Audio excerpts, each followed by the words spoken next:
These are the keys to communicate our thoughts to others. असं म्हटलं जातं मित्रांनो की भाषा ही आपले विचार दुसऱ्यापर्यंत पोहोचणाऱ्या विचाराचे ते चक्र असतात किंवा चाका असतात आणि आपल्या मातृभाषेत ते जास्त चांगल्यापणाने आपल्याला समजत असतात. जरीही आपण किती शिकलो आणि कितीही परदेशात गेलो किंवा आणखी सुंदर इंग्लिश बोललो तरी. So I will have mixed discussion with you.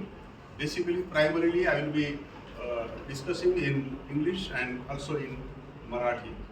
Friends, on this occasion, I thank the management, I thank the director, Dr. Arpita Kaswa madam, I thank the director and also Rajat Srivastava. He is coming from all the way from Delhi. I came only from Kothur to or from Karavinagar to your institute, but he has traveled all the way from Delhi to have a dialogue with you. I also congratulate and welcome him, friends. I welcome all of you, especially the professor who introduced me. As she said, Dr. Jyoti, that she happens to be my student, but friends, there is one more introduction of her, that her father, he had been or he is my very intimate friend and classmate.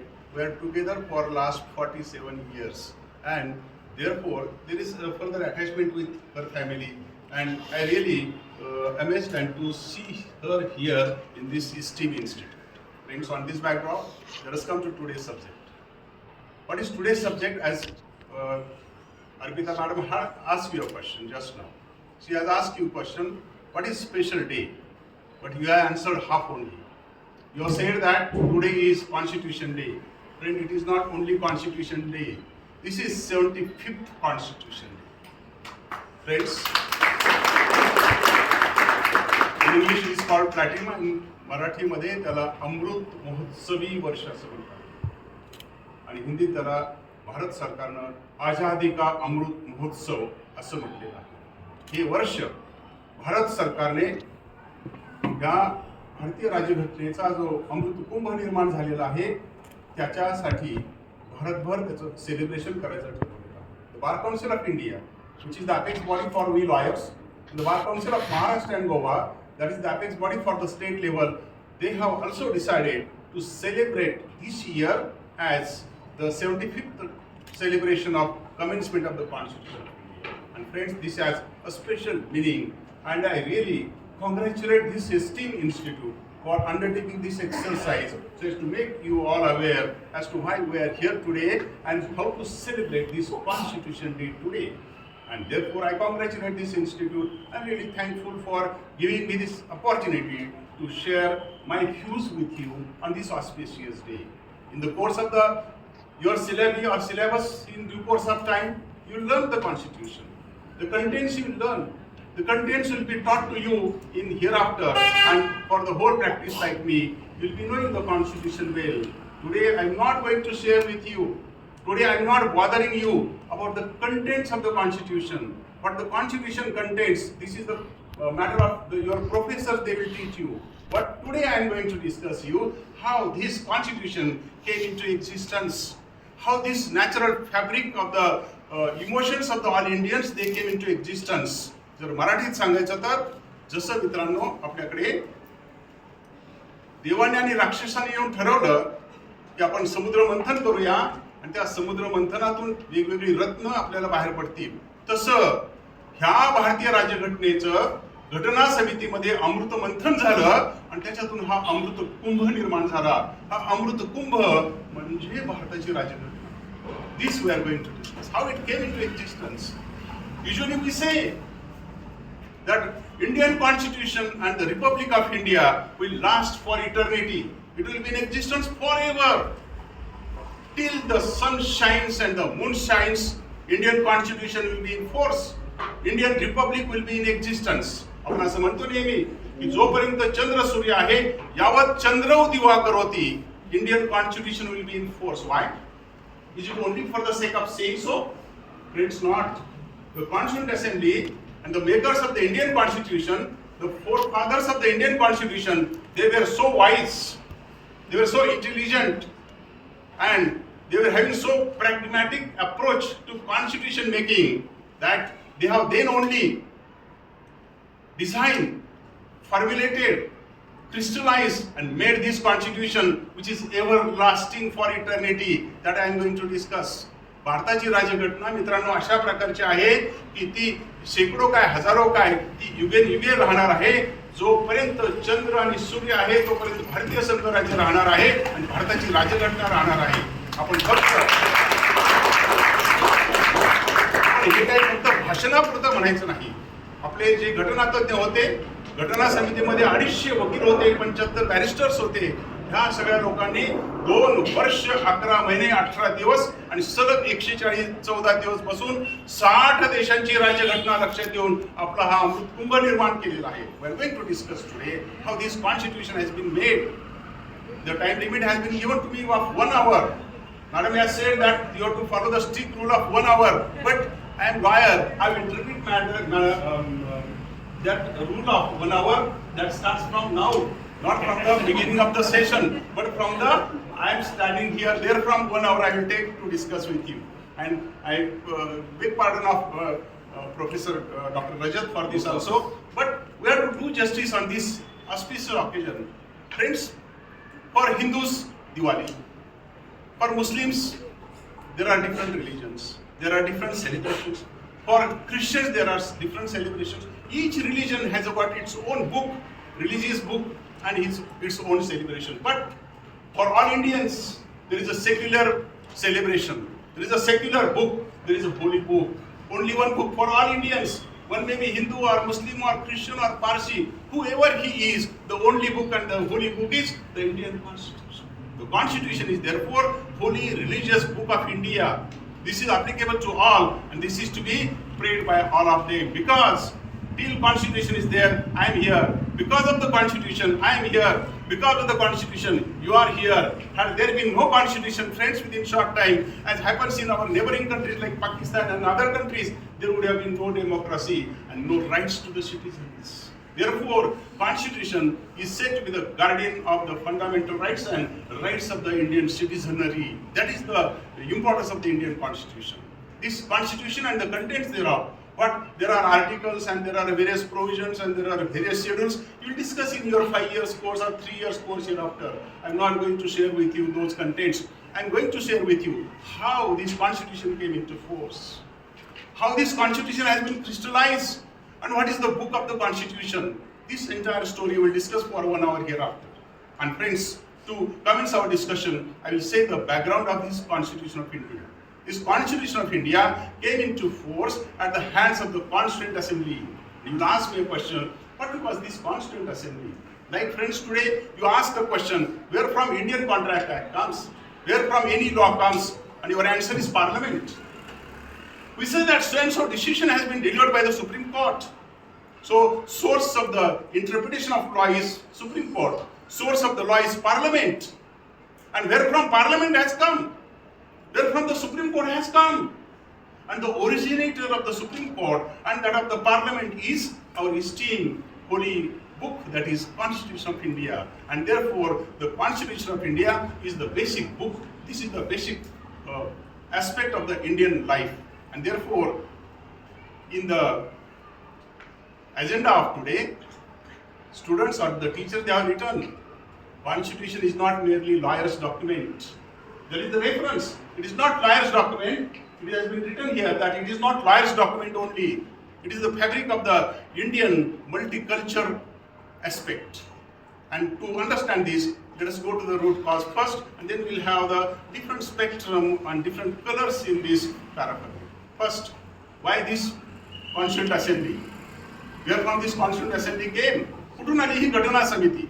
And friends, this all starts with the story as to Vedic period. From Vedic period, thousands of years back, in India, there were various princely states, various small states. Mostly, all of them were Hindu states.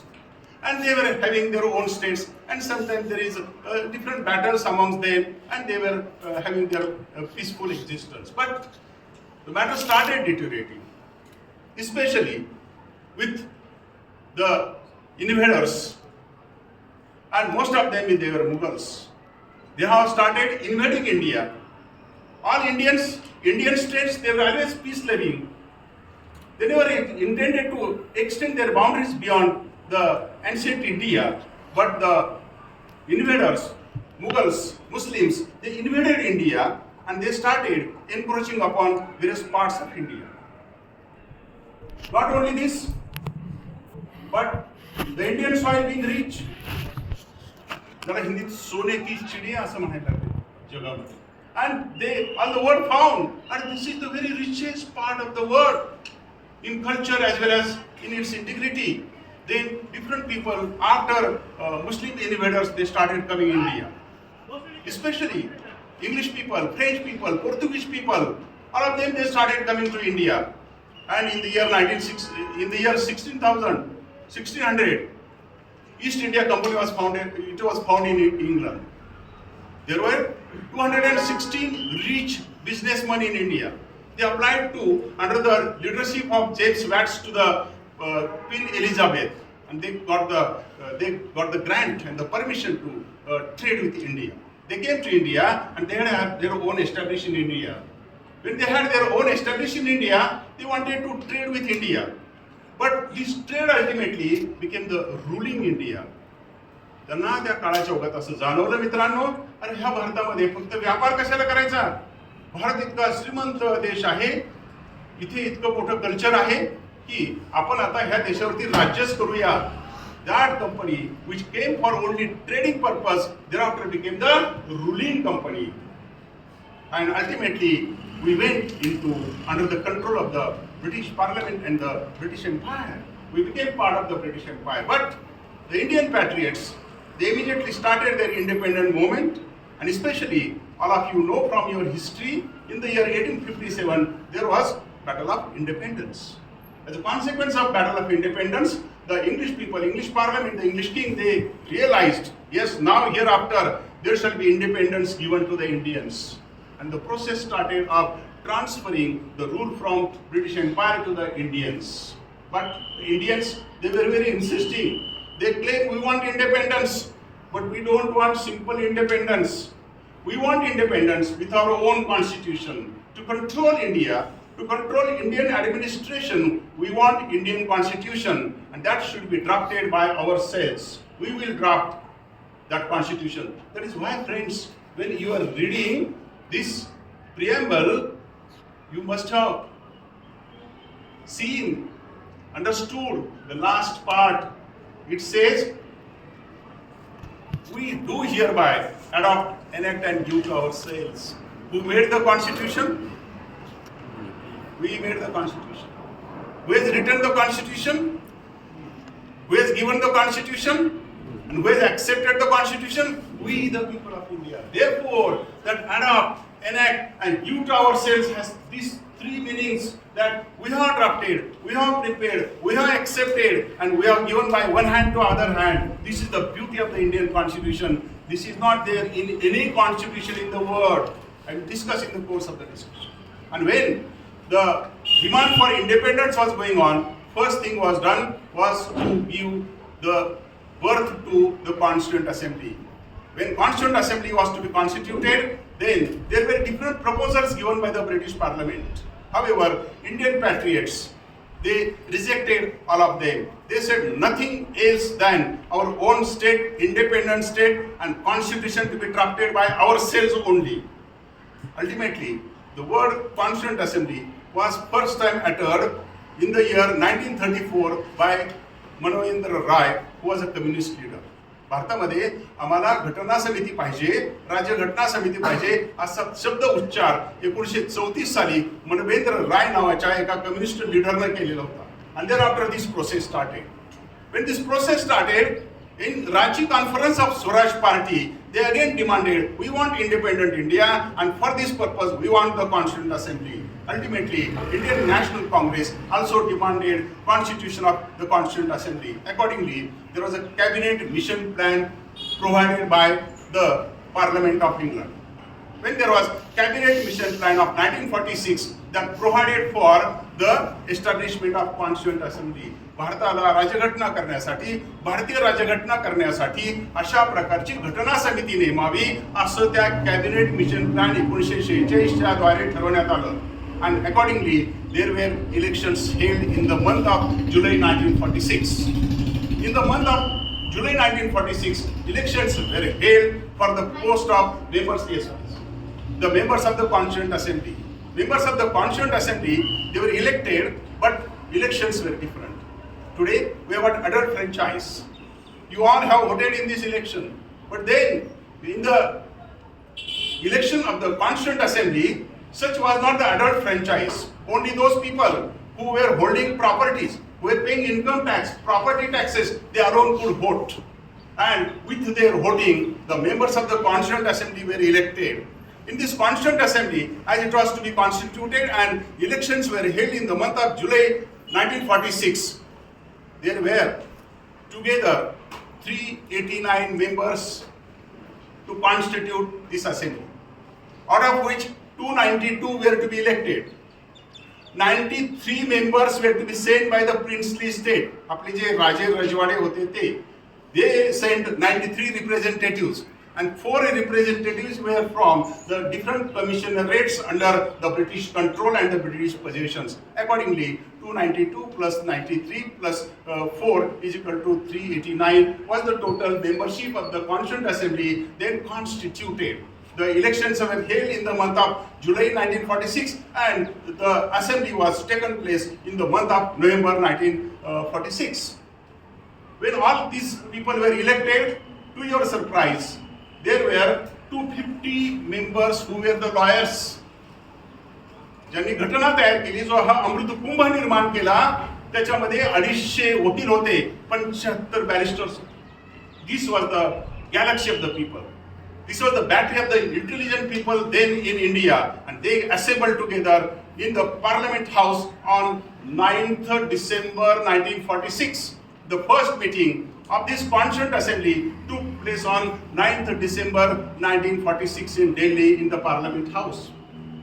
When the meeting held, it is reported, wherein it is reported, I will tell you in the course of the discussion, but it is reported that there was drizzling. जेव्हा ही एकीकडे ह्या सार्वभौम भारताची सार्वभौम राज्यघटना करायची होती, तेव्हा तिथे फार सुंदर पाऊस पडत होता. असं हिंदू शास्त्रात समजलं जातं की कोणत्याही प्रसंगी पाऊस येणं हे काय समजलं जातं, शुभ समजलं जातं. Therefore it was auspicious. Even the God has accepted this, and on this auspicious day, and that auspicious event, there was drizzling in Delhi on 9th of November, 9th of December 1946. You know, this Constituent Assembly started discussing these matters, but in the first instance itself, Barrister Jinnah, he provided for the negative aspects. Barrister Jinnah, he boycotted the first meeting itself. He said that we will not involve into this Constituent Assembly and its functions. We want separate Constituent Assembly for Pakistan. We don't want to be part of India. Barrister जिनानी तेव्हा सांगून टाकलं की मला भारतात यायचं नाही, आम्हाला वेगळा पाकिस्तान पाहिजे आणि तुमच्या घटना समितीत पण आम्ही असणार नाही. Accordingly, these 389 people elected from the entire original India got divided into parts, one for India, other for Pakistan. Therefore, that assembly, which was to prepare, which was responsible for making up the Indian Constitution, out of 389 people, only 299 people they remain in Indian Constituent Assembly. 299 people. Therefore, they started drafting Indian Constitution. Their friends, relentlessly, they were sitting together for 2 years, 11 months, and 18 days. Those 250 lawyers, 75 barristers were sitting together for making Indian Constitution for 2 years, 11 months, and 18 days. They worked together for 114 days.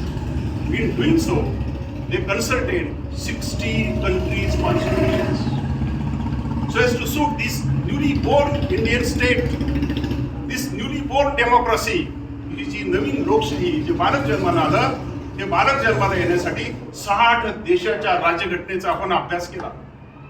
Not only this, but when this Constituent Assembly was to be elected and it was to be done, then on the first day itself, the French Convention was followed. What is French Convention? French Convention is when first meeting takes place, the senior most person, eldest person is to be elected as the chairman. This is French Convention. According to French Convention, in this Constituent Assembly, Dr. Sachidanand Sinha, who was minister during British period, was elected as the chairman of the first meeting. He was a temporary chairman of the first meeting on 9th December 1946. And when he sat and he occupied the chair of the chairmanship of the Constituent Assembly as the temporary chairman, and then permanent chairman was elected.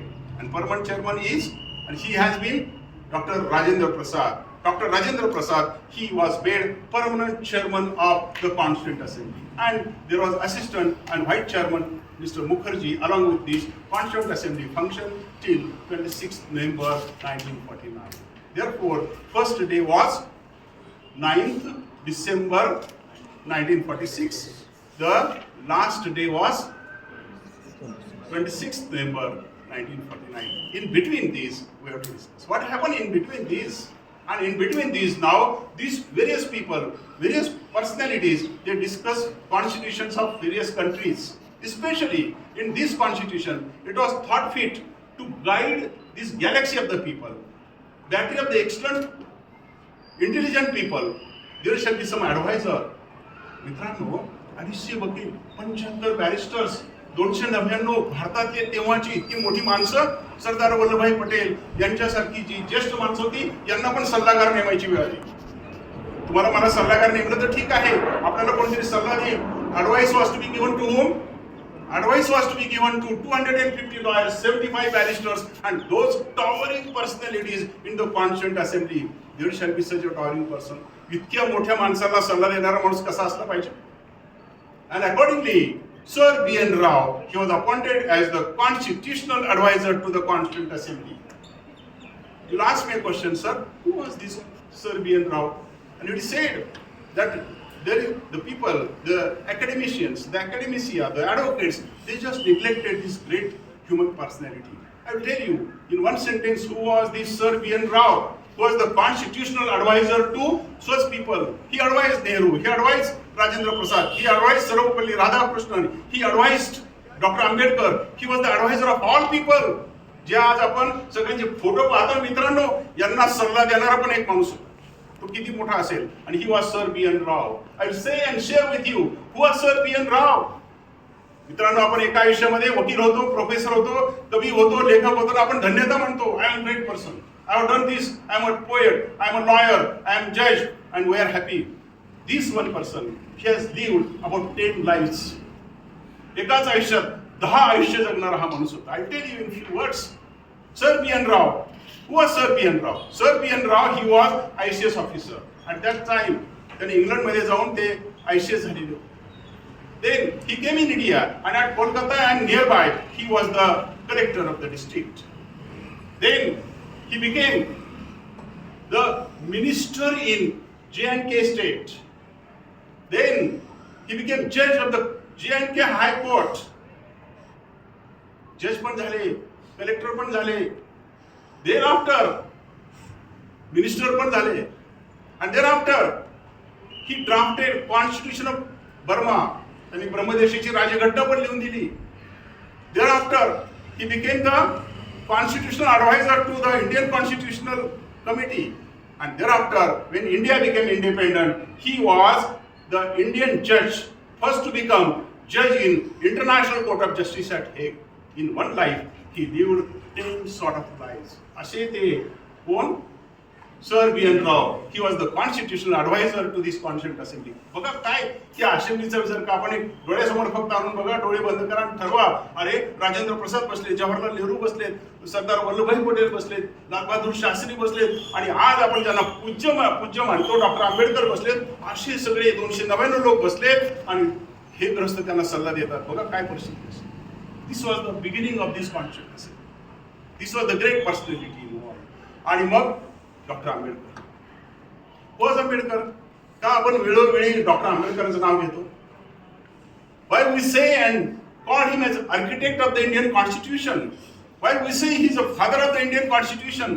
मित्रांनो, doctor आंबेडकरांच्या जर का डिग्र्या लावायच्या ठरल्या, आम्ही आपली एक BL, LLB, LLM, PhD झाले की स्वतःला धन्य मानतो. He had degrees. Even one page was not sufficient to write his degrees. एक पान पण पुरणार नाही असे डॉक्टर आंबेडकर. पण या डॉक्टर आंबेडकरांनी he was then appointed as the chairman of the drafting committee. There were different committees of this Constituent Assembly, and Dr. Ambedkar was made chairman of the drafting committee. And then with this discussion started. हे सगळं background तयार झालं, अशा प्रकारचं ऐतिहासिक गोष्ट निर्माण झाली आणि मग आता ड्राफ्टिंग सुरू झालं. How to draft? It is always said that Dr. Ambedkar drafted the Indian Constitution. This is half truth. Indian Constitution basically was not drafted by Dr. Ambedkar. Indian Constitution was drafted by Sir B.N. Rao, and another draft was made by one of the great advocate, great advocate Kamath, H.V. Kamath. त्या दोन माणसांनी आपली draft तयार केलेली होती. And then these two personalities, they submitted their drafts to the drafting committee of the Constituent Assembly. Then this draft made by Sir B.N. Rao was discussed thereafter for the next future. हा जो यांनी basic draft केला होता तो doctor आंबेडकरांना submit केला, and thereafter that process of making the final draft of the Indian Constitution started. For doing so, they have taken relentless efforts. साधं fundamental right मित्रांनो, आपण आज सारखं मिरवतो, तुम्ही पुढच्या अभ्यासात पाहणार आहात आय वॉट फंडामेंटल राईट, आणि आपण तो मिरवतो आपलं विरुद्ध म्हणून. कसं आहे आपल्याकडे ते how we got it. And these friends we have got from the relentless efforts, this Constituent Assembly was sitting together for morning to evening for 16 days continuously. साधा एक फंडामेंटल राईटचा chapter, part 3 of the Constitution, Article 12 to Article 35 of the Constitution, this took 16 days. हे 299 लोक, इतके बॅरिस्टर्स, इतके वकील, आणि सलगपणे त्यांनी बघा मित्रांनो 16 दिवस काम केलं आणि एक चॅप्टर फक्त दिला, तो म्हणजे फंडामेंटल राईट. आणि म्हणून मी तुम्हाला म्हटलं हा अमृतकुंभ आहे, हा काही साधा सुद्धा ग्रंथ नाही, हे काही पुस्तक नाही. आपण जे मी म्हणतो ना IPCचं पुस्तक, CRPCचं पुस्तक, हे घटनेचं पुस्तक मित्रांनो, पुस्तक नाही, हा अमृतकुंभ आहे. आणि हा अमृतकुंभ होण्यासाठी त्या लोकांचे एवढे परिश्रम झालेले होते. And accordingly for this purpose they have decided की दॅट हे जे जगभर राज्यघटनेचं कसं काम चालतं, कशा राज्यघटना तयार झाल्या, कोणत्या राज्यघटनेत कोणतं काय चाललं आहे याचा त्यांनी अभ्यास करायचा. Accordingly, they consulted 60 countries' constitutions. They studied 60 countries' constitutions. आपल्याला एक राज्यघटना वाचायची तर 1 वर्षाचं सिलेबस आपल्याला जड वाटतंय. त्या लोकांनी काय केलं, 60 देशाच्या राज्यघटना वाचल्या, नुसत्या वाचल्या नाही, अभ्यास केला, आणि त्याच्यातलं जे काही चांगलं आहे मित्रांनो ते चांगलं शोधून काढलं आणि त्याच्यातले अमृतकर वेचून काढले आणि आपल्या ह्या अमृत ग्रंथात ठेवले. मग त्यांनी ह्या सगळ्या परिस्थितीतून ज्या ज्या गोष्टी निवडल्या, काय झालं आपण आता वाचले. याच्यात तुम्ही वाचताना काय वाचा, मी कशासाठी हा विषय निवडला ते तुम्हाला सांगतो. तुम्हाला जेव्हा राज्यघटना तुमचे प्राध्यापक शिकवतील ना मित्रांनो, तेव्हा लक्ष ठेवा. आपण वाचलं इथे जस्टिस, लिबर्टी अँड इक्वालिटी. कुठून आलं हे? This we have taken from French constitution. आपण ह्याच्यातली प्रत्येक गोष्ट ना ही काय मूळ भारतात नव्हतीच. आमचा तर 300 वर्षाचा काळ तर ब्रिटिशांच्या काळात गेला, आधीचा 500 वर्षाचा काळ ह्या मुघलांच्या ताब्यात गेला. मग आमच्याकडे स्वतंत्र विचार राहिलेले नव्हते, आणि जे होते ते कोणी गाडून टाकलेले होते. आपल्याला माहिती आहे मित्रांनो, आपण आपल्यापैकी किती लोकांनी अभ्यास केला माहित नाही, विषयांतर होतं म्हणून फक्त सांगून टाकतो. जेव्हा भारतावरती इंग्रजांचं राज्य आलं, then English people started ruling India. And then Lord Macaulay, he was appointed in India. He studied everything. And then he reported to the minister part in England. Lord मॅकॉलेने जेव्हा तो भारतामध्ये आला गव्हर्नर जनरल म्हणून, तेव्हा त्यांनी त्याच्या मिनिस्टरला कळवलं, आणि हे भारतीय लोक अत्यंत इंटिग्रिटीचे असतात, आणि तुम्ही जर का ह्यांना डिफीट करायचं ठरवलं, एकच गोष्ट करू शकते, त्यांचं शिक्षण बदला. त्यांनी भारतभर पाहिलं की गुरुकुलं निर्माण झालेली आहेत, आणि गुरुकुलामध्ये इंटिग्रिटी असलेले, प्रामाणिक असलेले, अत्यंत कर्तव्यदक्ष असलेले असे भारतीय तयार होतात. त्यांनी ठरवलं की गुरुकुलं फोडून टाकली पाहिजे. तो लॉर्ड मॅक्युले हत्तीवरनं भारतभर हिंडला, एकच फोटो, दिसलं गुरुकुल फोडून टाका. सगळी गुरुकुलं फोडून टाकली, आपली शिक्षण संस्था बाद करून टाकली आणि मग त्याने आपल्या वरिष्ठांना कळवलं, पहिलं काम केलं बरं का म्हटलं, आता दुसरं काम करतो. What was the next work? Not only gurukuls वर destroyed, but he said that let us substitute this with our own system. मुठभर इंग्लिश लोक, करोडो भारतीय लोक यांच्यावर राज्य करण्यासाठी मधला त्यांना दुवा पाहिजे होता.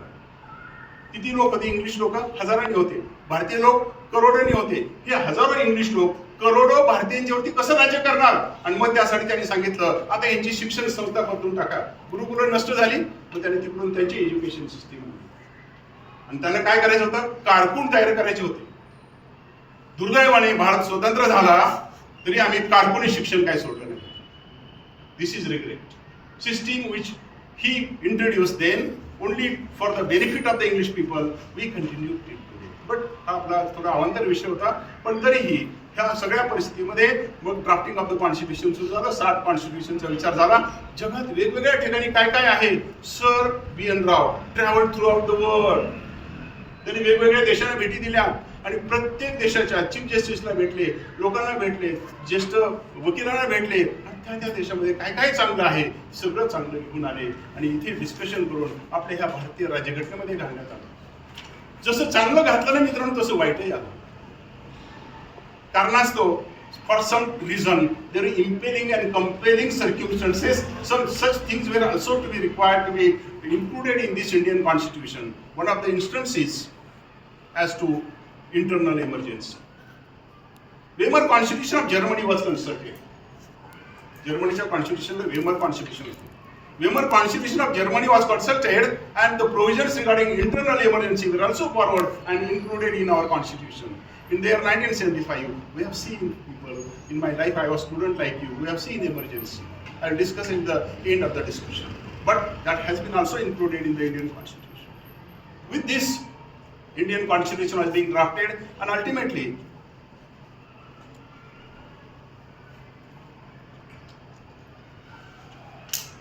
directive principles were to be borrowed. They were borrowed from Irish or Ireland Constitution.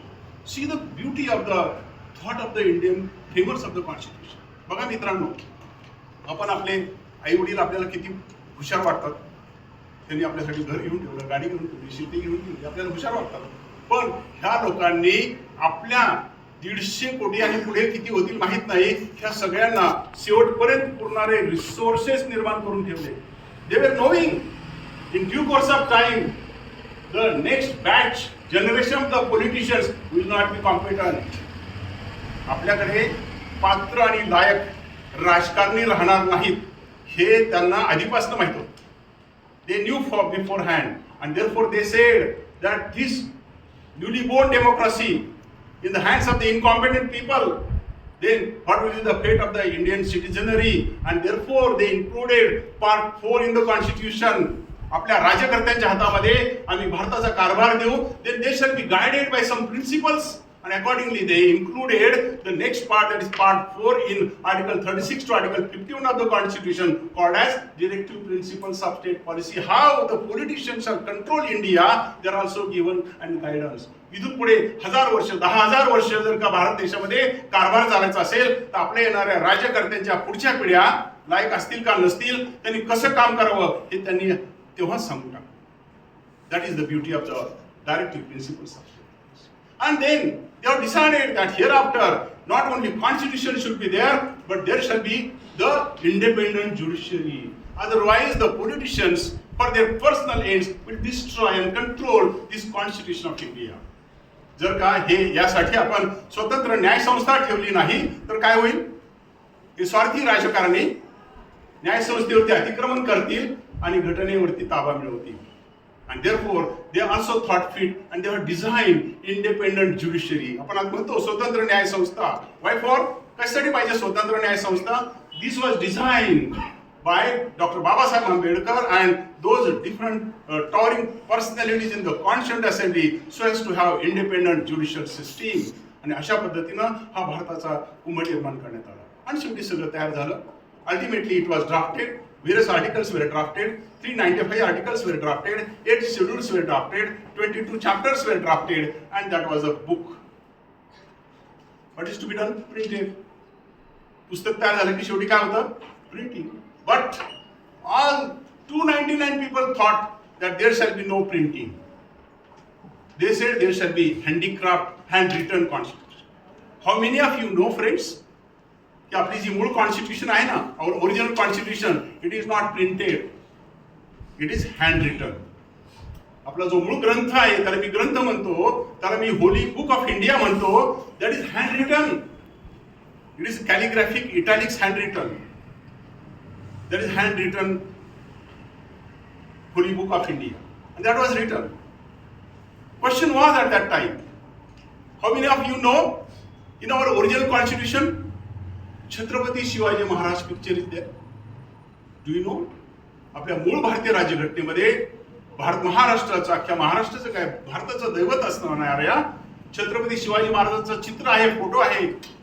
How many of you know that in original Indian constitution, Prabhu Sri Ramchandra is there, Lord Sri Krishna is there. त्यांची चित्र छापलेत, पण आपल्याला काय दाखवलं जातं? फक्त printed book. In original handwritten constitution, everything is provided, friends. And then this was done, 22 chapters, all entire history of 4000 years. जर का मूळ ग्रंथ आपण पाहिला घटनेचा जो पार्लमेंट हाऊस मध्ये ठेवलेला आहे, if we see the original holy book, then there are 22 chapters, 8 schedules, and every chapter, 22 chapters, every chapter is depicting some picture. 4000 years history of India, भारताचा 4000 वर्षाचा इतिहास त्या 22 चित्रामध्ये छापलेला आहे. आपले जे सतयुग, सगळे जे 4 युग आहेत, या सगळ्यांचा इतिहास छापलेला आहे. हिमालयाचा फोटो आहे, डेझर्टचा फोटो आहे, राजस्थानच्या डेझर्टचा फोटो आहे, अकबराचा फोटो आहे. कितीतरी तुम्हाला सांगावं की भारताच्या सगळ्या ह्या महत्वाच्या गोष्टी सगळ्या आल्या. जर का ते चित्र पाहिले तर आपल्या डोळ्यासमोर भारताचा 4000 वर्षाचा इतिहास दिसतो. हे सगळं आपल्या लोकांनी लिहिलंय, त्याच्यात छापलंय. आणि एवढं सगळं झाल्यानंतर मग मुद्दा निर्माण झाला, how to write this constitution. आणि मग somebody told to Jawaharlal Nehru. Then Jawaharlal Nehru, you must be knowing, he was the person in charge of the Indian affairs. सगळं कारभार नेहरूच्या हातामध्ये कॉन्सन्ट्रेट झालं होतं. आणि मग somebody told Nehru की आपण ह्याचं म्हणे असं इटॅलिक्स मध्ये, ग्राफिक्स मध्ये, ज्याला आपण तुम्ही लोक कॅलिग्राफी म्हणतात, तसं लिखाण करूया. आणि मग त्या काळात बेस्ट कॅलिग्राफी लिहिणारा कोण आहे याचा शोध सुरू झाला. आणि मग त्यांना असं दिसलं की दिल्लीमध्ये प्रेम नारायण रायजादा नावाचा एक माणूस आहे, प्रेम नारायण रायजादा, आणि त्याचं सुंदर कॅलिग्राफी आहे म्हटले. मग त्याला विचारण्यात आलं, बाबा रे जरा आमच्यासाठी एवढं लिहिशील का? कोण विचारत होतं? साधा लेखक, माझ्या तुमच्यासारखा साधा माणूस, एक क्लार्क. त्याला कोणी विचारावं? जवाहरलाल नेहरू. आजचा पंतप्रधान सोडा, तेव्हाचे जवाहरलाल नेहरू ब्रिटिशांना हरवून, ब्रिटिशांच्या हातातून सत्ता हिरावून घेऊन होणारा पहिला पंतप्रधान. आणि त्यांनी त्याला रिक्वेस्ट केली साध्या एका क्लार्कला की गडे जरा एवढ्या लिहायला येतोच काय? त्याने सांगितलं मी येईल, पण ती नाटी घाली. जवाहरलाल नेहरू नाटी घालणारा माणूस. बघा की आपल्याकडे म्हण आहे, राजा बोले दल हले. But this gentleman, a simple person, simple writer, he put 3 conditions to that great personality, having his importance in international politics. मग त्यांनी 3 अटी घातल्या. ते नेहरू म्हणले, बाबा घाल, काय हरकत आहे, तुझं इतकं छान लेखन आहे, आम्ही तुझ्याकडनंच करून घेऊ. What are your conditions? He said, first, sir, maybe I am poor, but I will not accept any remuneration. मी गरीब असेल, पण एक पैसा घेणार नाही. ही राष्ट्रीय कर्तव्य आहे. ती मला सर काय याच्यात काय विशेष आहे, कोणी नाही पैसे घेणार. Friends, here is importance, there is some background. When American Constitution was being written, the writer, he accepted very huge remuneration. श्रीमंत अमेरिकेची ती राज्यघटना, आणि त्या लिहिणाऱ्या माणसाने तेव्हा प्रचंड मोठी रक्कम लिहिण्यासाठी घेतली होती. गरीब भारत देशाच्या गरीब माणसानं सुद्धा आपली राज्यघटना लिहिताना 1 रुपयाही घेतलेला नव्हता. हे भारतीय राज्यघटनेचं वैशिष्ट्य आहे मित्रांनो. मग ह्या पार्श्वभूमीवरती त्याची पहिली कंडिशन मान्य झाली. त्याला विचारलं दुसरी कंडिशन काय? तो ना सर माझी दुसरी कंडिशन आहे, आणि every page of the constitution I will sign. Today also you will find in the original constitution he has sign every page. भारताची जी मूळ राज्यघटना आहे, हँड रिटन टेक्स्ट आहे, त्याच्या प्रत्येक पानावर प्रेम बिहारी रायजादा अशी सही आहे मित्रांनो. त्याला विचारलं, हे पण ठीक झालं, तुझी कंडिशन आता आम्हाला मान्यच करायच्या. त्याला विचारलं what is your third condition. He said sir I will sign on every page and then on the last page I will write name of my grandfather. त्याला प्रश्न विचारला की बाबा रे हे सगळं ठीक झालं, तुझी सही पाहिजे, तू लिहिणार आहेस, पैसे पण नको म्हणतोस, तुझी सही कशासाठी पाहिजे, तुझ्या आजोबांचं नाव कशासाठी पाहिजे.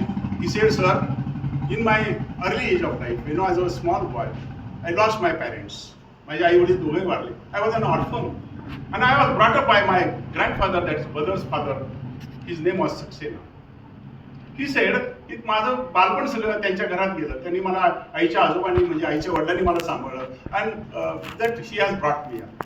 So as gratitude to him I would write his name on the last page and accordingly on last page his mother's father's name is written today also. When the entire constitution was written, friends, and then the issue was as to signing on the constitution. You'll find on original book of constitution, the first signature was made by Dr. Rajendra Prasad. Last signature was made by Firoz Gandhi, husband of Indira Gandhi, and there are 284 signatures on the last page of the constitution. But Prem Bihari Raijada is on every page. प्रत्येक पानावर जवाहरलाल नेहरू नाहीत, प्रत्येक पानावर आंबेडकर नाहीत, प्रत्येक पानावर BN राव नाहीत, प्रत्येक पानावर कोण आहे, प्रेम बिहारी रायजादा. जोपर्यंत भारतीय संघराज्य आहे, जोपर्यंत चंद्र सूर्य आहे, जोपर्यंत भारतीय राज्यघटना आहे, तोपर्यंत प्रेम बिहारी रायजादा. बघा छोटीशी गोष्ट माणसाला कुठल्या कुठे घेऊन जात असते. You should have integrity towards your profession. मग हे झालं, सगळी राज्यघटना लिहिली, अशा प्रकारे ती राज्यघटना अंमलात आली. पण ही राज्यघटना अंमलात आल्यानंतर सुद्धा असं ठरलं की हे जे मूळ लिखित आहे ते आपल्याला आयुष्यभर टिकवायचंय, चंद्रसूर्य असेपर्यंत टिकवायचंय. यावत चंद्र दिवा करवती, चंद्रसूर्य असेपर्यंत ठेवायचंय. मग ती शाही काय आपली नेहमीची असली पाहिजे, बॉलपेनची असली पाहिजे, ते 2-4 वर्षात निघून जाईल. त्यासाठी विशेष शाही शोधण्यात आली आणि त्या शाहीचं आयुष्य आहे 1000 वर्ष. 1000 वर्ष टिकणारी. That ink should be lasting for 1000 years and accordingly that has been so used. Some elements were brought from imported from USA and some medicinal plants were used from India and that ink was prepared. भारतातल्या झाडपाले अधिक अमेरिकेचे काही element असं करून 1000 वर्ष पुरणारी शाही तयार करण्यात आली. मग आज सगळा भारताचा कारभार त्या ग्रंथावर अवलंबून आहे. Because we are basing on that. It should be sacred document, it shall be protected. मग त्या ग्रंथाचं संरक्षण कसं केलं जातं माहिती? There is helium packed pockets made. Helium वायू भरलेले असे 2 पॉकेट तयार करण्यात आलेले आहेत. त्याच्यामध्ये तो ग्रंथ ठेवलेला आहे, हिलियम वायू भरलेला आहे आणि त्यासाठी एक स्पेशल ऑफिसर नेमलेला आहे पार्लमेंटचा. This is put in parliament house and after every 6 months there is a technical team comes and that inspects the constitution of India. कशासाठी? काय दरवर्षी छापले असतील आपण शेकडो. कशासाठी आपण एवढी काळजी घेतोय? दॅट आपली ती अस्मिता आहे, आपला तो आत्मा आहे and therefore we are taking utmost care to protect the Indian constitution. हे करतानाच असं ठरलं, अरे मग इंग्लिशमध्ये केलं तर हिंदीत पण होतं आणि मग त्याचं हिंदी भाषेत वसंत कृष्ण वैद्य नावाच्या महाराष्ट्रीयन माणसानं ह्या इंग्लिश ग्रंथाचं मराठीमध्ये भाषांतर केलं आणि त्याचं इंग्लिशमधलं हिंदीमधलं सुद्धा इटॅलिक्स मधलं व्हर्शन तिथे प्रोटेक्ट केलेलं आहे. अशा रीतीनं भारतीय राज्यघटनेचे जे 2 मूळ ग्रंथ आहेत ते एक हिंदीमध्ये आहे आणि एक इंग्लिशमध्ये. They are present in the parliament house, they are protected in the parliament house. आणि मग असं ठरलं की हे झालं आपले मूळ ग्रंथ. But for the lawyers, for the advocates, for the Supreme Court, for the Parliament, and for you, the students, there shall be printed copies. And therefore, when this constitution was written, it was published at Dehradun. ह्या भारतीय राज्यघटनेचं नंतरचं publication डेहराडूनला झालं आणि पहिल्यांदा 1000 copy छापण्यात आल्या. There were 1000 copies printed out and they were circulated. आणि मग आपली पुस्तकं आली, मग वेगळे पब्लिशर आले आणि ते एका ग्रंथावरून कॉपीज करून मग ते पैसे मिळवायला लागले. बट मूळ लेखकाने कधीही पैसे मिळवलेले नाही. त्यानंतरच्या अनेक पब्लिशरने अनेक मोठ्या मजली इमारती बांधल्या असतील, अनेक गाड्या बंगले घेतले असतील, मात्र जो मूळ लेखक आहे मित्रांनो त्यांनी ₹1 पण चार्ज केला नव्हता. We shall remember on this day. आपण पाहतो नाही बघा, आपण सगळी वाचता कारण आपल्याला वाचायला लावलं. We the people of India आपण वाचतो. कुठून आलं हे? Anybody knows? कोण सांगेल हे कुठून आलं? US Constitution, Friends, on 12th December, this was the objective resolution moved by 12 December 1946 ला जवाहरलाल नेहरूंनी हा ऑब्जेक्टिव्ह रिझोल्युशन केलेलं होतं. This we have taken from the United States of It is said sometimes that it is taken from the American Constitution. No, there was one poet, James Wilson. एक American poet होता James Wilson, and that was his poem, We the People.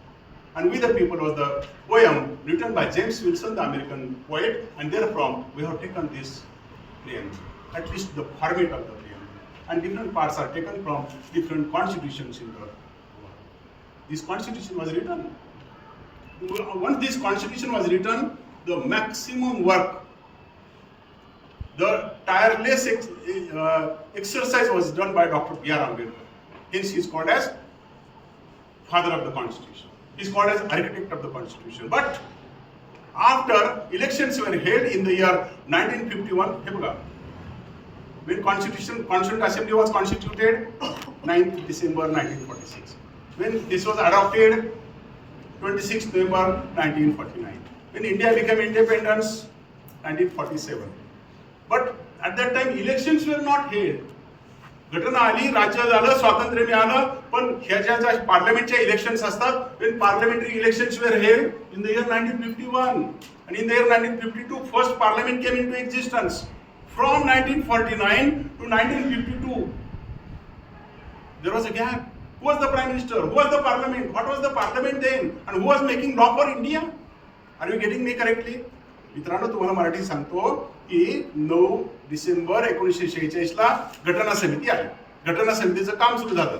26 November 1949 ला घटना तयार झाली. आपल्याला 1947 ला स्वातंत्र्य मिळालं, बरोबर आहे. आपण 1950 ला रिपब्लिक झालो. पण पहिली इलेक्शन, पहिलं पार्लमेंट कधी निवडून आलं? 1951 आणि 52 ला त्याचं पहिली मीटिंग झाली पार्लमेंटची. मग मधल्या काळात भारताला कायदे कोण देणार होतं? Who was giving the law? Then it was decided by the Indian Independence Act of 1947. British पार्लमेंटने 1947 साली इंडियन इंडिपेंडन्स ऍक्ट जो केलेला होता, त्यात एक कलम आहे आणि ते कलम असं सांगतं, जोपर्यंत भारतामध्ये नवीन पार्लमेंट येत नाही, newly parliament is not there, till then this constituent assembly shall act as interim parliament. म्हणजे जरीही 26 नोव्हेंबरला हा कारभार संपला तरी ही घटना समिती संपली का? नाही. त्यानंतर हीच घटना समिती, हेच मेंबर्स, हे काय झाले? पार्लमेंटचे सदस्य आणि तिथून पुढे पार्लमेंटचा कारभार झाला. जेव्हा घटना समितीचं काम चालायचं ना मित्रांनो, तेव्हा राजेंद्र प्रसाद अध्यक्ष असायचे. He would sit as a chairman of the constituent assembly. आणि जेव्हा ते पार्लमेंटचं, इंटरिम पार्लमेंटचं, अंतरिम पार्लमेंटचं काम करायचे, तेव्हा व्ही.जी. मावळणकर इथे येऊन बसायचे आणि he could be the chairman of the parliament. ते सभापती व्हायचे आणि ते सभापती म्हणून काम करायचे. दिस वॉज द चेंज. हे सगळं सुरू झालं 52ला इलेक्शन झाले, पहिलं पार्लमेंट आलं, नेहरू अध्यक्ष झाले, आपले राजेंद्र प्रसाद राष्ट्रपती झाले. बुद्धिविवेकानं तेच doctor B.R. Ambedkar, he said, I would like to burn this constitution. That Ambedkar who worked for this constitution, ज्यांनी आपली हयात घालवली, ज्यांनी आपलं सगळं घरदार सोडलं मित्रांनो, त्या डॉक्टर आंबेडकर एक दिवस उद्योगात असं म्हणाले, मला असं वाटतं ही भारताची राजघटना जाळून टाकावी. त्यांना राज्यसभेत त्यांना एक प्रश्न विचारला, म्हणजे doctor Ambedkar, you have spent your entire life for this Indian constitution and you want to say that you want to burn this constitution? तुम्ही स्वतः रक्त गाळून किंवा तुमचा स्वतःचा एवढा जीव लावून ही घटना लिहिली, जगभर तुमचं नाव झालंय आणि तुम्हीच म्हणता भारताची राजघटना जाळून टाकावी. बाय फॉर मित्रांनो, आन्सर फार interesting. Answered by doctor Ambedkar is very interesting and you will realise in the recent elections. झालेल्या कालच्या इलेक्शनमुळे तुम्हाला तर सगळ्यांना पूर्ण जाणून येईल की का डॉक्टर आंबेडकर असं म्हणले असतील. डॉक्टर आंबेडकर म्हणाले, आधी इंग्लिशमध्ये सांगतो मग मराठीत सांगतो. Dr. Ambedkar said, I said that I wish to burn this Indian constitution which I have made. But this is so because we have built a temple of democracy. ते म्हणाले, आम्ही लोकशाहीचं मंदिर बांधले आणि या लोकशाहीच्या मंदिरामध्ये आम्हाला काय करायचं होतं? In this temple of democracy, we wanted and wished to install the idol of God. त्याच्यात आम्हाला देव बसवायचं होतं. We wish to have installation of God, but alas, Before we could install the idol of God, the Rakshasa has come and occupied the throne. What else we can do than to destroy the temple? म्हणण्याचा मतिता अर्थ असा होता मित्रांनो, अरे आम्ही लोकशाहीचं मंदिर बांधलंय आणि हे मंदिर बांधून आम्ही देव्हारा तयार करून ठेवलाय आणि आता त्याच्यात आम्हाला त्याची मूर्ती बसवायची होती देवाची, पण ती देवाची मूर्ती बसवायच्या अगोदर कोण आला? राक्षस आले आणि राक्षसानं मंदिर ताब्यात घेतलं. जर का राक्षसांना मंदिर ताब्यात घेतलं असेल तर मग आता हे मंदिर ठेवून काय करायचं? लेट अस डिस्ट्रॉय दिस टेम्पल. कोण राक्षस? निवडून आलेले लोक अशा पद्धतीने कारभार करायला लागले. पहिल्यापासूनच हे आताच नाही. निवडून आलेले लोक काय कारभार करतात ही आताची गोष्ट नाही. It was from the first election itself and therefore he was saying like this. But it was because of regarding doctor Ambedkar I will tell one more thing. मित्रांनो, आज तमाम जेवढ्या हिंदू स्त्री आहेत, आमच्या हिंदू भगिनी आहेत, त्यांना जर का कोणी हक्क दिले असतील, सगळे हा म्हणतात पॉलिटिक्स म्हणजे तर क्रेडिट टेकिंगच असतं. But all Hindu women, I am practising for 47 years. मी 47 वर्ष वकिली करतो, 47 वर्ष मास्तरकी करतो. I am about 72 to 73 years old. But I tell you, in my entire life, I have seen only one person who sacrificed his life for Hindu women. Hindu स्त्रियांच्यासाठी जर का आपला सगळ्यात मोठा त्याग केला असेल तर doctor Ambedkar. Because when India became independent, all got their fundamental rights and equality, all there in books. But in fact, there were no equality principles. 47 ला भारत आला, आपल्याला नंतर राज्यघटना आली, and we are seeing equality and equality. Equality was given, but amongst Hindus there was no equality. Amongst Hindu brother and sister there was no equality. And therefore there was Hindu Code Bill being discussed in the parliament. And when this Hindu Code Bill was being discussed, he advocated the theory that son is equal to daughter and Hindu female shall be given equal share with the brother. Hindu भगिनीला आपल्या भावा इतका share मिळावा हे 1950-51 साली doctor Ambedkar म्हणत होते. आणि तो शेअर आपल्याला 2005 साली मिळाला. मित्रांनो, भगिनीला भावा इतका शेअर 2005 साली मिळाला. आंबेडकरांनी तो 50 साली मागितलेला होता. Hindu Code Bill was being discussed, and when Hindu Code Bill was being discussed, ultimately Nehru was against him.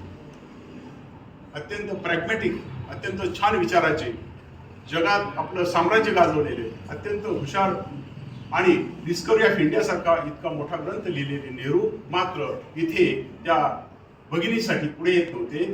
त्यांनी आंबेडकरांना सल्ला दिला, आंबेडकर जरा शांततेने घेऊया, ही हिंदू मोठ्या संख्येने आहेत, जर का आपण त्यांच्या ह्या हक्कावरती अतिक्रमण केलं, इलेक्शनमध्ये काल झालं तसं होईल. आणि म्हणून ते असं सांगत होते की आपण याच्यात भाग घ्यायला नको. There was difference between this to persons. बघा, 2 शिक्षकामध्ये वाद होतो, 2 विद्यार्थ्यांमध्ये वाद होतो, 2 संस्था चालकामध्ये वाद होतो. वाद कोणात झाला? आंबेडकर आणि नेहरू.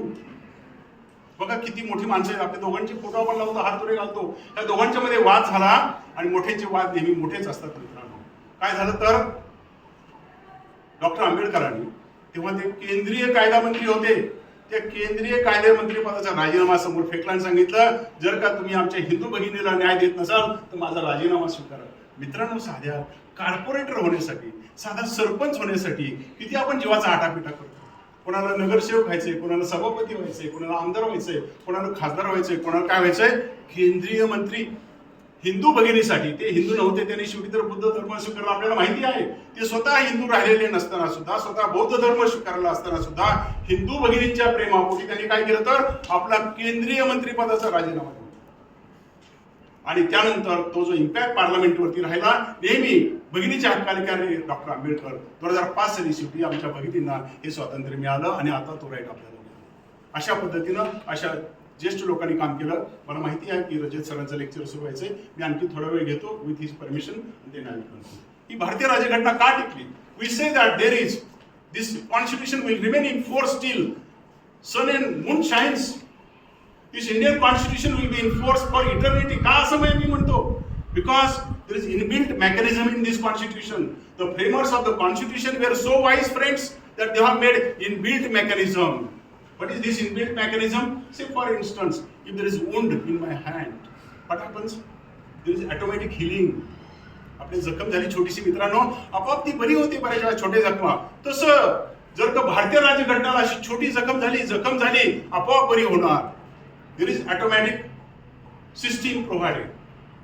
दिस automatic healing system is provided by these different beings, and these different beings are the parliament law making body, then the executive, the day to day business, and thirdly the judiciary. Of these three children of the constitution, घटनेची ही जी तीन बालक आहेत ना, there are three children, one parliament, second executive, and third is judiciary. यापैकी judiciary ना हे सगळ्यात weak अशक्त लेकरू आहे. लोकशाहीचं जे अशक्त लेकरू आहे का बरं? Why this is the weak child? Because it has no purse and it has no sword. आमच्याकडे काही अधिकारच नाही, फक्त they have got pen in hands. काय चीफ जस्टिसच्या हातात आमच्या ओनली पेन इन हँड. एक्झिक्युटिव्हकडे गेलं तर, नरेंद्र मोदींच्याकडे गेलं तर entire military, entire police machinery, entire Indian executive, आणि अर्थमंत्र्याकडे गेलं तर तिजोरीची किल्ली.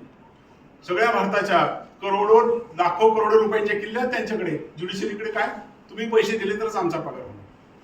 दिस was the biggest organ. But doctor Ambedkar was very cautious that this weakest child, हे जे आमचं अशक्त लेकरू आहे ना, त्याच्या पेनात तेवढी ताकद ठेवली पाहिजे. तेवढी ताकद so that there shall be such a strength in the pen and signature of the judge of the Supreme Court and the High Court that entire country should be safe, entire citizenry shall be safe, and the constitution shall be safe. I'll give one illustration to conclude. हा खूप मोठा विषय आहे मित्रांनो, पण आपल्याला वेळेचं भान आहे, सर दिल्लीवरनं खास आले. But I will give one illustration how constitution works, how the spirit works, how this is auto control system. जर काही बिघडलं ना मित्रांनो, हे आपोआप घटनेत लिहून ठेवलंय. There is auto check system. I will give you this auto check system illustration and then I conclude. मित्रांनो, जेव्हा 1975 साली इंदिरा गांधी निवडून आल्या, she was the chief minister, she was the prime minister, and there was very majority with her. And then she wanted, her election was declared and she was defeated in the election. When her election was declared and she was defeated in the election, she claimed and declared emergency.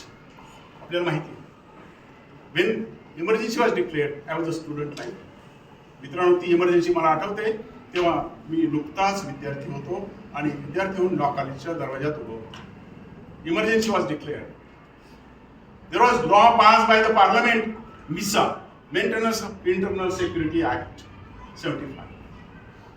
आणि काय झालं त्या मिसानं? What was दिस मिसा? Innocent people without any inquiry were put into jail for more than 18 months and sometimes 20 months. असे लोक सुमारे 18-20 महिने तुरुंगात डांबून टाकलेले होते. They were put behind bar without any inquiry.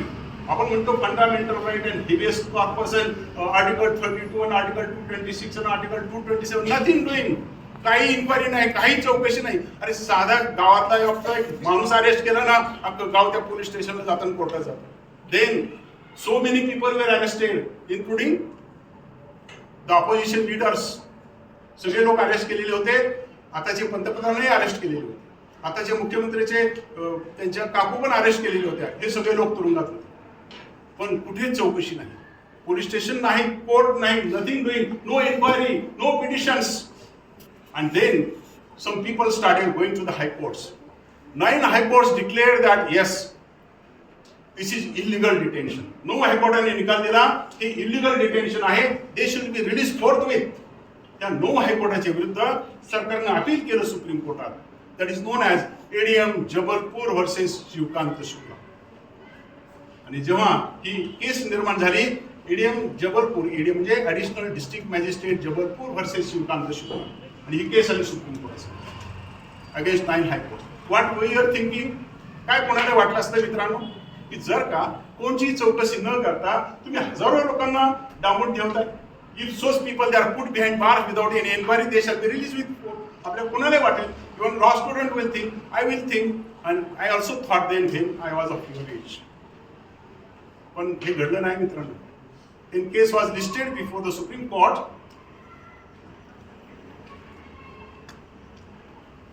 There were 5 judges. Justice A.N. Ray was the Chief Justice. He was appointed by Mrs. Gandhi. Then there were Justice Chandrachud. father of present Chief Justice of the Supreme Court. Then there was Justice M.H. Beg, another Chief Justice of the Supreme Court. Then there was Justice P.N. Bhagwati, who after became the Chief Justice of the Supreme Court. And then there was another fifth judge, Justice Hansraj Khanna. There were 5 judges. And before 5 judges, मित्रांनो विचार करा, supreme court आपण ज्याला आज देव मानतो आणि त्याची पूजा करतो, त्या सुप्रीम कोर्टासमोर हजारो भारतीयांच्या बेकायदेशीर डांबून ठेवलेली जी केस आली, काय वाटलं असतं प्रत्येकाला त्यांना सोडलं पाहिजे. न्यायदेवता आहे, आमची तर ज्येष्ठ न्यायदेवता आहे, आणि त्यांच्यासमोर हे हेरिंग आलं. भारतातल्या कोट्यावधी लोकांचं, हजारो वकिलांच्या संघटनेचं, आमच्यासारख्या तुमच्यासारख्या विद्यार्थ्यांचं त्यांच्याकडे लक्ष लागून राहिलं होतं. अरे उद्या सुप्रीम कोर्ट निकाल देणार. आदल्या दिवशी रात्री हे 5 न्यायमूर्तींचा निकाल उद्या लागणार होता, त्याचं हिअरिंग पूर्ण झालेलं होतं, आणि आदल्या दिवशी रात्री हंसराज खन्ना आपल्या घरामध्ये एरझारा मारत होता. Hansraj Khanna he was just doddering in his house and then his daughter त्यांची मुलगी रात्री उठली, म्हणली बाबा हे काय, इतकी पहाट झाली तरी सुद्धा तुम्ही अजून चक्रा मारताय.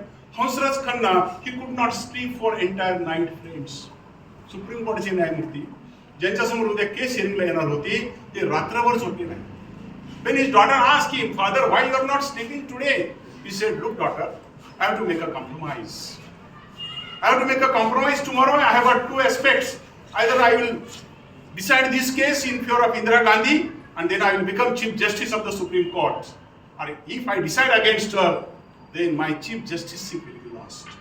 मला तत्व सांभाळायचं आहे का सरन्यायाधीश व्हायचं आहे? Whether I shall follow my principle or whether I shall become Chief Justice of India. Chief Justice. अरे साधा प्रोफेसर झालं की मला केवढं मोठं वाटतं, वकील झालं की मला केवढं मोठं वाटतंय, कुठं अधिकारी झालं की केवढं मोठं वाटतंय. Chief justice of India. फक्त ते 4 लोक म्हणले की त्याच्या खाली 5वी सही करायची. 4 people were of the one opinion. Justice N. Ray, the Chief Justice. Justice Y.V. Chandrachud, who became Chief Justice. Justice M.H. Beg, who became their after Chief Justice. Justice Bhagwati, who became Chief Justice. हे सगळ्या 4 लोकांचं निकालपत्र तयार होतं. यांना फक्त त्याच्या खाली सही करायची होती. 5th judge. Only I agree. Don't write anything except signature. Question was before him. अरे यांच्या सह्याखाली सही करून ते फॉलो करू, or whether I shall have my own principle in the interest of the citizens of India. Next day came. He came to the Supreme Court and he had dictated his separate judgment and he said, "I disagree with you." त्यांनी सांगितलं की तुम्ही दिलेला निकाल मला मान्य नाही. आणि त्या 4 लोकांनी काय निकाल दिला? 4 people, including Chief Justice Chandrachud, Chief Justice Bhagwati, Chief Justice M.H. Beg, and Chief Justice N. Ray, they said, yes, Parliament has uncontrolled power. Parliament has unbridled power. Parliament can do and undo anything, including suspension of fundamental right and right to life also. मित्रांनो, हे supreme court आम्ही आज पुजतो ते, ज्याचं आम्ही पूजन करतो ते, आम्ही नतमस्तक होतो ते, तेच सुप्रीम कोर्ट ह्या केसमध्ये असं म्हणालं, भारतीय नागरिकांना जगण्याचा पण हक्क असणार नाही. Right to life and Article 21 also can be suspended during the proclamation of emergency. Was the decision of 4 judges. आणि ह्या न्यायमूर्तींना पण विचारलं, तुम्ही खाली सही करून टाका. ते म्हणले, no, I will not agree. आणि त्यांनी स्वतःचं जजमेंट लिहिलं, that is called as dissenting judgment. जेव्हा 4 जजमेंटच्या विरुद्ध एक जजमेंट येतं त्याला डिसेंटिंग जजमेंट म्हणतात. त्या डिसेंटिंग जजमेंटमध्ये he said, I disagree, and during proclamation of emergency right to life cannot be taken away.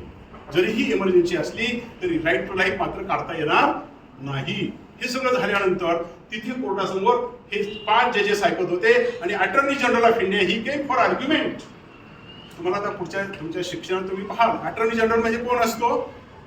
Bharat सरकारचा, सगळ्या भारतातला 1 नंबरचा वकील, की जो भारत सरकारची बाजू सुप्रीम कोर्टामध्ये मांडत असतो. त्याला ह्या 5 न्यायमूर्तींनी एक प्रश्न विचारला, gentleman, whether during proclamation of emergency a citizen may not have right to life also. ह्या तुमच्या इमर्जन्सी सारख्या गोष्टीमध्ये आम्हाला जगण्याचा पण हक्क नाही का?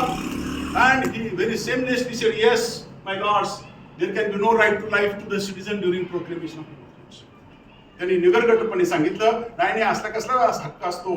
एकदा जर का सरकारने आणि पार्लमेंटनी इमर्जन्सी डिक्लेअर केली, असा हक्क राहणार नाही.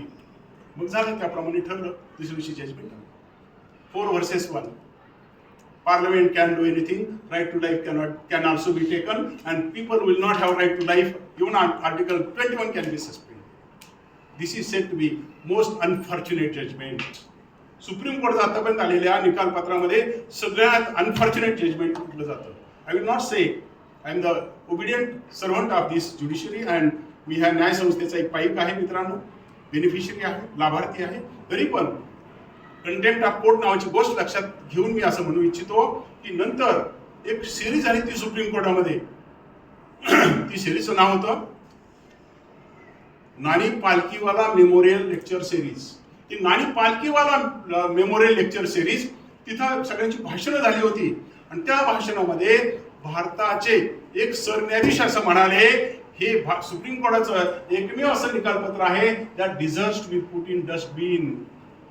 सर्वोच्च न्यायालयाचं निकालपत्र कचऱ्याच्या कुंडीत टाकण्याच्या लायकीचं आहे असं कोण म्हणालं होतं? भारताचे दुसरे सरन्यायाधीश म्हणाले होते. मित्रांनो, अशा प्रकारे कधी कधी न्यायसंस्थेत सुद्धा गोष्ट घडू शकते. But this Hansraj Khanna he stood by this. भारताच्या राज्यघटनेचं वैशिष्ट्य आहे, स्वतंत्र न्यायसंस्थेचं वैशिष्ट्य आहे. अधूनमधून असे हल्ले होत राहणार, अधूनमधून असे मनभेद होत राहणार, तरी सुद्धा असे लोक उभे राहणार आहेत की ते भारतीयाचाच ह्या राज्यघटनेचा झेंडा खांद्यावरती घेऊन चंद्र सूर्य अशीपर्यंत समोर जाणार असे लोक आहेत, म्हणून भारतीय राज्यघटना आहे.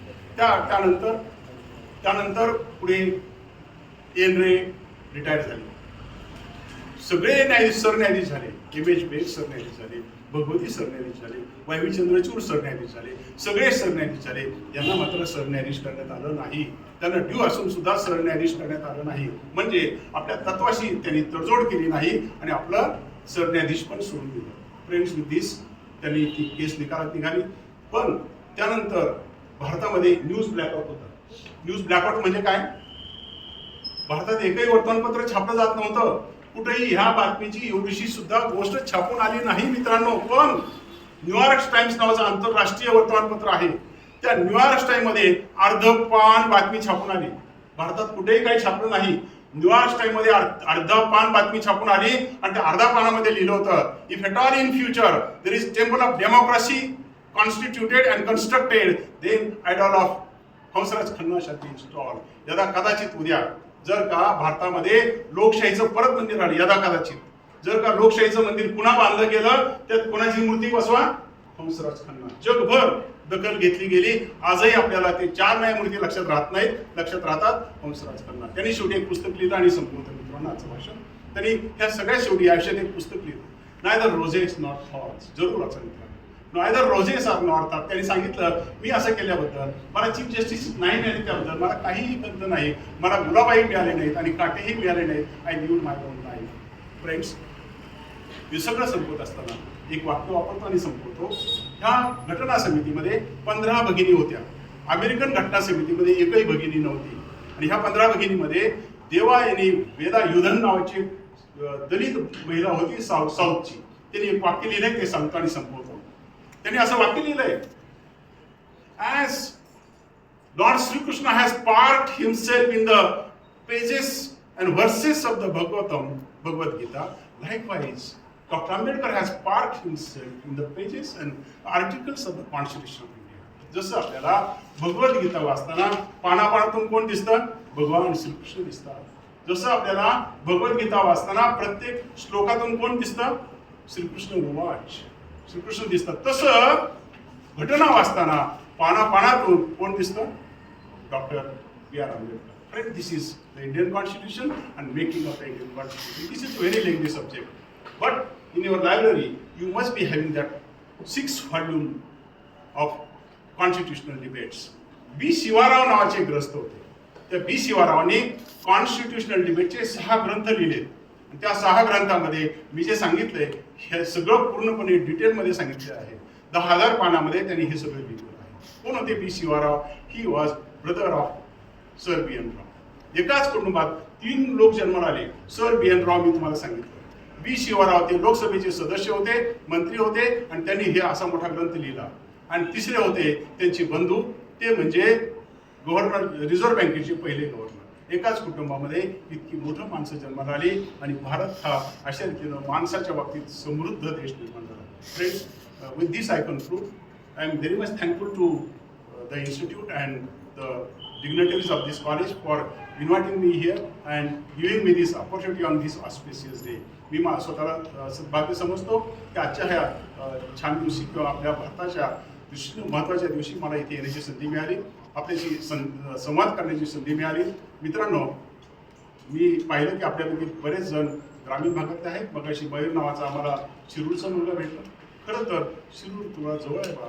मी तर इथून 200 किलोमीटर असलेले एका खेडेगावातला होतो, पण शेवटच्या बेंचवरच्या माणसालाही इथं येता येतं. काय पाहिजे?